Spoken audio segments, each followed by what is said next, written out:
मैं मजदूरी से थक कर जब घर वापस आया तो घर के पास लोगों का हजूम था। मैं बुरी तरह परेशान हो गया कि क्या बात है, घर के बाहर इतने लोग क्यों खड़े हैं। मैंने अपने एक पड़ोसी से पूछा तो कहने लगा, तुम्हारा मालिक मकान घर आया हुआ है, सामान उठा उठा कर बाहर फेंक रहा है और तुम्हारी अम्मा को उसने बहुत ज़्यादा परेशान किया हुआ है। ये सुनकर मेरा चेहरा फक पड़ गया था। इस बार मालिक मकान को किराया देने के दिन काफ़ी आगे होते। वजह ये थी कि इस बार अब्बू भी बीमार थे, इन्हें ज़्यादा दिहाड़ी नहीं मिली थी और मुझे भी अभी तक मजदूरी के पैसे नहीं मिले थे। मैं जल्दी से घर गया, देखा तो सामने के मंजर ने मेरा खून खिला दिया। मालिक मकान ने अब्बू को गिरबान से पकड़ा हुआ था और ऊंचा ऊंचा बोल रहा था, जबकि पास ही मेरी दोनों बहनें परेशानी से बैठी थी।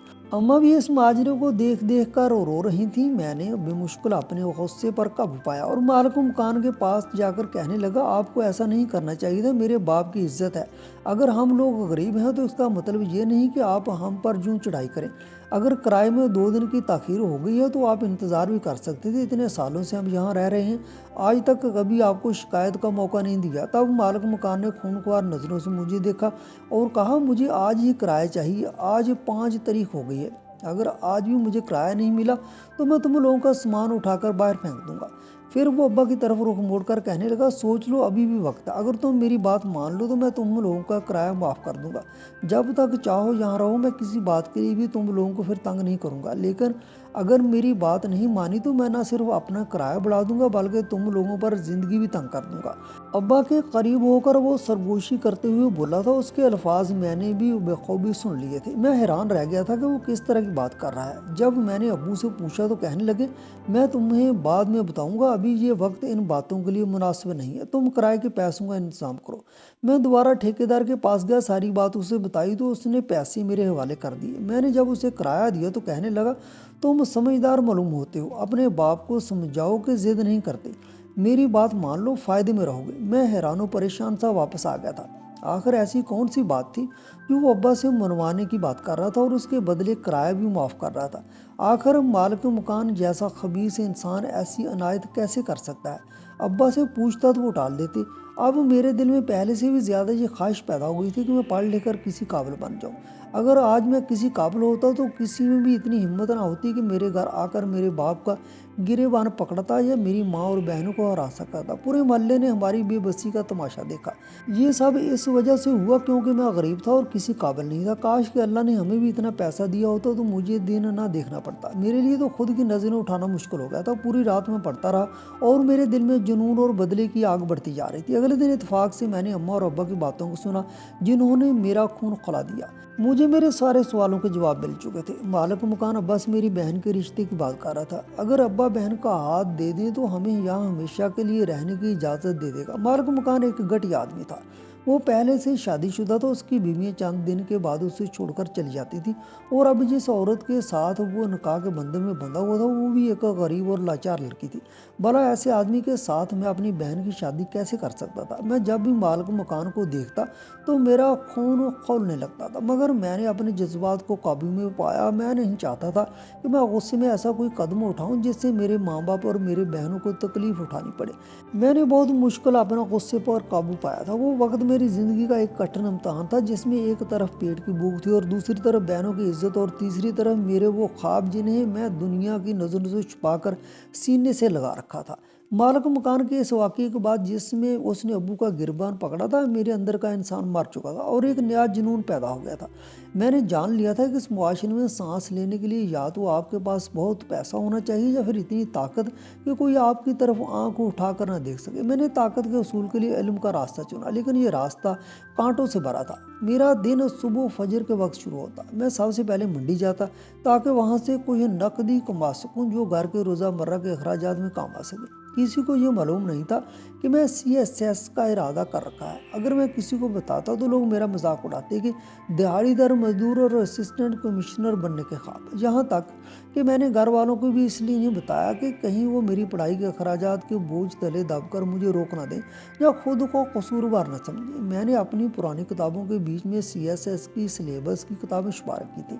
मैं जब काम पर जाता तो अपने थैले में तारीख और अंग्रेज़ी अदब की किताबें डाल लेता। दोपहर को जब बाकी मजदूर रोटी खाकर थोड़ी देर दरख्तों के साए में सो जाते, मैं उस वक्त किसी दूर दराज कोने में बैठकर नोट्स बनाता। मेरी उंगलियां मट्टी और सीमेंट की वजह से कट चुकी थी। कलम पकड़ते हुए दर्द होता था, लेकिन वो दर्द उस जिल्लत से कम था जो मैंने मालिक मकान के हाथों सही थी। रात को जब सब सो जाते तो मेरी असल जंग शुरू होती।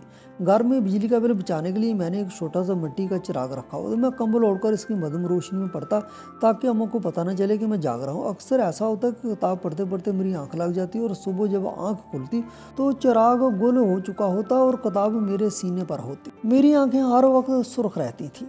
लोग समझते कि शायद मैं नशा करता हूँ या बीमार हूँ, मगर वो ये नहीं जानते थे कि ये सुर्ख आंखें एक रोशन मुस्तकबिल का ख्वाब बन रही हैं। इसी दौरान मालिक मकान मिर्जा ने हमारी ज़िंदगी अजीरन कर दी। इसे हमारी खामोशी से चिढ़ती। वो हर दूसरे दिन आकर दरवाज़ा खटखटाता और बुलंद आवाज़ में कहता, ओए किराएदारों, क्या सोचा? मेरी पेशकश अब भी बरकरार है। अपनी लड़की का हाथ मेरे नाम कर दो, तुझे ज़िंदगी भर की मजदूरी से छुटकारा मिल जाएगा। जब भी वो ऐसी बात करता मेरा जी चाहता कि इसका गला दबा दूं, लेकिन मैं जानता था कि अगर मैं जेल चला गया तो मेरे घर वालों का क्या होगा। मैं खामोशी से अपने दांत पीसते हुए वहाँ से हट जाता। इसने किराया भी बढ़ा दिया था और आए दिन नलके का कनेक्शन काट देता या बिजली का फ्यूज़ निकाल देता। वो चाहता था कि हम इतने तंग आ जाएं कि हम खुद इसके पाँव में गिर जाएं। उसका रवैया अब्बू को अंदर ही अंदर खा रहा था। वो खामोश हो गए थे और उनकी बीमारी शिद्दत अख्तियार करती जा रही थी। इसीलिए काली रात के दरमियान अल्लाह ने करम की एक किरण दिखाई। मेरी दोनों बहनों के लिए बहुत अच्छे घरानों से रिश्ते आ गए। वो लोग शराफत के पैकर थे, इन्हें हमारी गरीबी से कोई गर्ज ना थी। जब रिश्ता तय हुआ तो एक तरफ खुशी थी कि बहनें अपने घरों की जाएंगी, लेकिन दूसरी तरफ मेरे ऊपर जैसे आसमान कर पड़ा। दोनों बहनों की शादी, वो भी एक साथ। कपड़े, जेवर, बर्तन और बारात की खातर तवाज़ो, ये सब एक मजदूर के लिए नामुमकिन था। मैंने अपनी मजदूरी के औकात बढ़ा दिए। अब मैं दिन में मंडी में काम करता और रात को एक फैक्ट्री में गार्ड की ड्यूटी देने लगा। मैं 24 घंटों में सिर्फ 2 या 3 घंटे सोता। मेरी सेहत तेज़ी से गिरने लगी, मेरा वजन कम हो गया और चेहरा हड्डियों का ढांचा बन गया।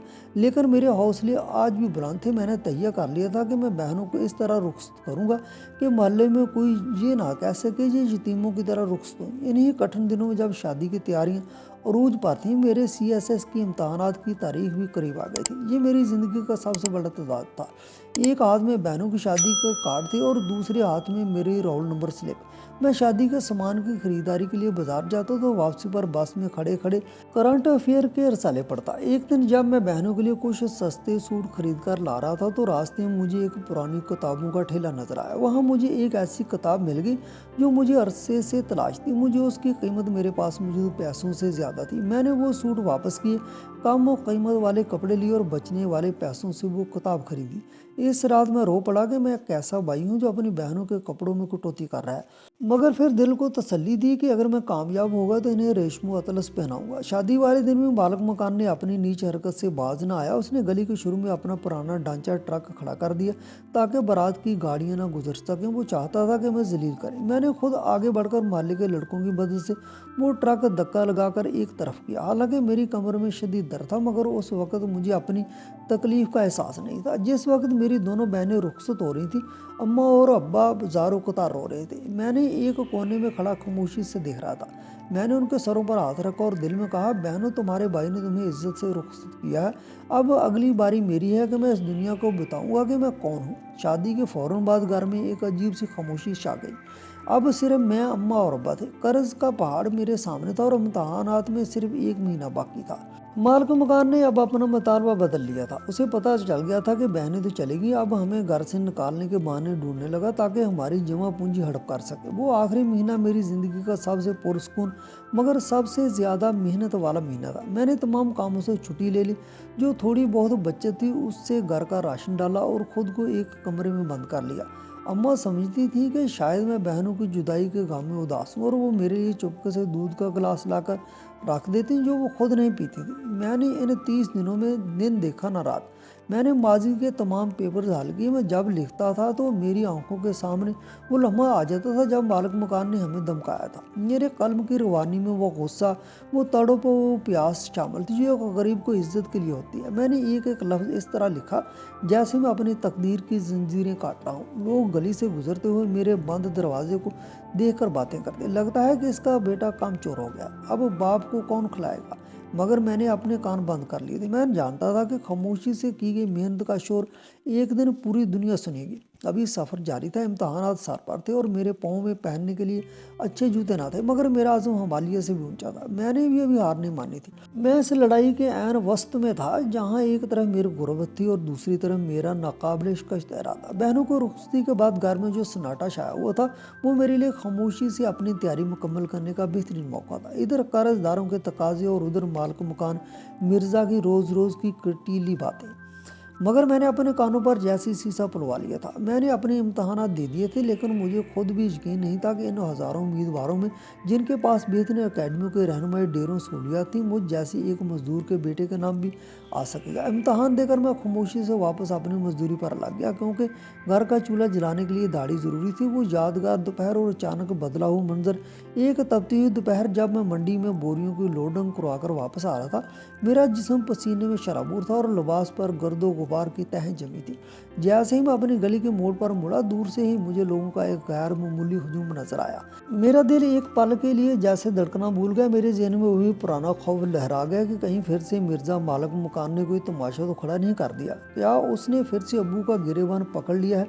मैंने देखा कि गली के दाने पर बड़ी बड़ी गाड़ियाँ खड़ी, जिन पर मीडिया के लोग और कैमरे लगे हुए थे। पुलिस की मोबाइल भी वहाँ खड़ी थी, जिसके सायरन की रोशनी चमक रही थी। मैंने सोचा शायद कोई बड़ा हादसा हो गया या मालिक मकान ने हमारे खिलाफ कोई झूठी FIR करवा दी है। मैंने खौफ और परेशानी के हाल में अपनी रफ्तार तय कर दी और हजूम को चीरता हुआ अपने घर की तरफ बढ़ा। जैसे ही घर के सीन में दाखिल हुआ, मेरी आंखों ने एक ऐसा मंजर देखा जो मेरी सोच से भी परे था। मेरे वो अब्बू, जो पिछले कई महीनों से बीमारी फिक्री वजह से झुके थे, आज सीधे खड़े थे और उनके चेहरे पर एक ऐसी चमक थी जो मैंने बचपन से नहीं देखी हुई। अम्मा के दुपट्टे का पल्लू उनकी आंखों के आंसू पूछ रहा था, मगर वो आंसू गम के नहीं, बेपनाह खुशी के थे। जैसे ही अब्बा की नज़र मुझ पर पड़ी, वो भागकर मेरे पास आए और मुझे अपने सीने से लगा लिया। उनके बूढ़े हाथों की गिरफ्त इतनी मजबूत थी, जैसे वो मुझे बताना चाह रहे हूँ कि अब हमें किसी से डरने की ज़रूरत नहीं है। बेटा, तुमने हमें बताया क्यों नहीं? तुमने इतनी बड़ी बात हमसे क्यों छुपाई? अब्बा की आवाज़ खुशी से लर्ज रही थी। मैं हक्का बक्का खड़ा था, मेरा दिमाग काम नहीं कर रहा था। मैंने हैरत से पूछा, अब्बा क्या हुआ? ये बाहर इतने लोग क्यों जमा हैं और ये कैमरे वाले यहाँ क्या कर रहे हैं? अम्मा ने आगे बढ़कर मेरा बाथा चूमा और हिचकियाँ लेते हुए बोली, मेरे लाल, ये लोग कह रहे हैं कि तू बड़ा अफसर बन गया है। कोई बड़ा इम्तहान था जो तूने पास कर लिया। अभी खबर आई है कि मेरा बेटा DSP बन गया है। ये लफ्ज़ DSP मेरे कानों में किसी धमाके की तरह गूंजा। मेरा सर चकराने लगा। मैंने सोचा था कि शायद मैं पास हो जाऊंगा, मगर ये नहीं सोचा था कि मैं पुलिस सर्विस में इतने आला ओहदे पर मुंतखब हो जाऊंगा। मुझे अपनी समावत पर यकीन नहीं आ रहा था। इसी दौरान हजूम में से कुछ मुअज़्ज़िज़ लोग और अफसरान आगे बढ़े और मुझे मुबारकबाद देने लगे। गली के वो लोग जो कल तक मुझे मजदूर कहकर पुकारते थे, आज साहब कहकर मेरे आगे पीछे फिर रहे थे। इसी भीड़ के कोने में मुझे मिर्ज़ा मालिक मकान नजर आया। वो शख्स जो हमेशा सीना तान कर चलता था, आज दीवार के साथ लग कर खड़ा था और उसका रंग पीला पड़ चुका था। उसके हाथों में वो मिठाई का डब्बा था, जो शायद दिखावे के लिए लाया था, मगर उसकी हिम्मत नहीं हो रही थी कि वो मेरे करीब आए। मीडिया वाले मुझसे सवाल कर रहे थे, आपने इस गुर्बत में ये मुकाम कैसे हासिल किया? मैंने माइक की तरफ देखा, फिर एक नज़र अपने कच्चे घर और उसकी टूटी हुई दीवारों पर डाली। मैंने कहा, ये कामयाबी मेरे नहीं, मेरे माँ बाप की दुआओं और इस जिल्लत के मरहून मिन्नत है जो इस मुआशरे ने हमें दी। जब इंसान के पास खोने को कुछ ना हो, तो वो पाने के लिए जी जान लगा देता है। इस दिन के बाद मेरी ज़िंदगी एक ख्वाब की तरह बदल गई। रिजल्ट के सरकारी तस्दीक हो चुकी थी और अब मुझे ट्रेनिंग पर जाना था, मगर ट्रेनिंग से पहले मेरे पास कुछ वक्त था, जिसमें मैंने अपने घर वालों की बरसों की अधूरी ख्वाहिशात को पूरा करना शुरू किया। सबसे पहले मैंने वो कर्ज उतारा जो अब्बू ने मेरी बहनों की शादी के लिए लिया था। मैं जब इस ठेकेदार के पास गया जिसने कहीं मुझे पैसे देने से इनकार किया था, तो वो मेरे जूते साफ करने लगा। मैंने उसे उसकी रकम सूद समेत वापस की और कहा, पैसा इंसान की औकात नहीं बदलता, अखलाक बदलता है। उसके बाद मैंने अम्मा और अब्बा के लिए नए कपड़े और ज़रूरत का तमाम सामान खरीदा। अम्मा की बरसों की ख्वाहिश थी कि इनके पास अपना एक छोटा सा सेन हो जहां वो इत्मीनान से बैठ सके। मैंने उसी महल्ले में एक खूबसूरत मकान का बंदोबस्त करना शुरू किया, मगर इससे पहले कि मैंने मिर्ज़ा के मकान का वो तमाम किराया और बकाया जात चुकाए जो उसने हम पर बोझ बना रखे थे। जब मैं उसे रकम देने गया तो वो मेरे पैरों में गिर गया और माफ़िया मांगने लगा। मैंने उसे उठाया और सिर्फ इतना कहा, मिर्ज़ा साहब, आज मैं DSP हूँ, इसलिए आप मेरे पाँव में हैं। काश आप इस दिन मेरा हाथ थाम लेते, जिस दिन मैं एक मजबूर मजदूर था। मैंने अपनी बहनों के घरों का दौरा किया तो उनके ससुराल वालों के रवैये में वाज़ेह तब्दीली देखी। वो पहले भी अच्छे थे मगर अब वो मेरी बहनों को सर का ताज बनाकर रखने लगे। मैंने अपनी बहनों से कहा कि अब इन्हें किसी किस्म की फ़िक्र करने की ज़रूरत नहीं। उनका भाई अब एक मजबूत दीवार बनकर उनके पीछे खड़ा है। मैंने अब्बा का इलाज शहर के बेहतरीन डॉक्टर से करवाया। उनकी वो खांसी जो गुर्बत की गर्द की वजह से थी अब मुनासिब दुआओं और सुकून की वजह से ख़त्म होने लगी। वो दिन जब मैं पहली बार पुलिस की वर्दी पहनकर घर आया, अम्मा ने मेरी नज़र उतारी और पूरे मोहल्ले में देगें तकसीम की। वो मोहल्ला जहाँ कभी हमारी गुर्बत का तमाशा बनता था, आज वहाँ हमारी कामयाबी की मिसालें दी जा रही थी। मजदूरी से डीएसपी तक का सफ़र सिर्फ सीटों की तब्दीली नहीं थी बल्कि जो मेरी रूह की तब्दीली थी। मैंने सीखा कि जब आप अल्लाह पर भरोसा करते हैं तो अपनी मेहनत को खामोश रखते हैं तो कामयाबी खुद शोर मचाती है। मैंने अपने घर वालों को हर वो ज़रूरत पूरी की जो कभी हसरत मान चुकी थी। अच्छे खाने, आरामदेह बिस्तर, सबसे बढ़कर वो इज्जत जो हमसे छीन ली गई थी वो वापस लौट आई। मैंने फैसला किया कि अपनी वर्दी का इस्तेमाल कभी किसी गरीब को दबाने के लिए नहीं करूँगा बल्कि मैं हर उस बाप का सहारा बनूंगा जिसका गिरेबान किसी जालिम ने पकड़ा होगा और हर उस बहन का मुहाफ़िज बनूंगा जिसकी तरफ किसी हवस परस्त ने मैली आंख से देखा होगा। मेरी कहानी जहाँ ख़त्म नहीं होती बल्कि जहाँ से एक नए इंसाफ भरे दौर का आगाज़ होता है। जब मैंने पीछे मुड़कर देखता हूँ तो मुझे वो काली रातें, वो भूख, वो तपती दोपहरें और वो मालिक मकान का जुल्म एक नेमत महसूस होते हैं। अगर वो सब ना होता तो शायद मेरे अंदर वो जुनून पैदा ना होता जो मुझे इस मुकाम तक ले आया। अल्लाह ने मुझे वो सब कुछ दिया था जिसका मैंने कभी ख्वाब देखा था, बल्कि इससे भी कहीं ज़्यादा। मैंने अपने शहर में एक फ्री एजुकेशन सेंटर कायम किया जिसका नाम मैंने अपने वालिदैन के नाम पर रखा। वहाँ मैंने इन तमाम बच्चों के लिए बेहतरीन असातिज़ा और किताबों का इंतज़ाम किया जो माली हालात की वजह से पढ़ नहीं पाते थे। मैं अक्सर वहाँ जाकर बच्चों को अपनी कहानी सुनाता और उनसे कहता, तुम्हारे हाथ की लकीरें तुम्हारी तकदीर नहीं बनाती बल्कि तुम्हारे माथे का पसीना तुम्हारी तकदीर लिखता है। मेरी कहानी इस बात की गवाह है कि जब एक इंसान तहिया कर ले कि उसे अपनी नस्लों की तकदीर बदलनी है तो कायनात की कोई ताकत उसे नहीं रोक सकती। गुर्बत एक इम्तहान है, सज़ा नहीं, और मेहनत वो चाबी है जो कामयाबी के हर बंद दरवाजे को खोल देती है। आज मेरा सर फख्र से बुलंद है, इसलिए नहीं कि मैं एक DSP हूँ बल्कि इसलिए कि मैंने अपने वालिदैन के आंसुओं को मुस्कुराहट में बदल दिया और एक जालिम निज़ाम के खिलाफ जीत कर दिखाया।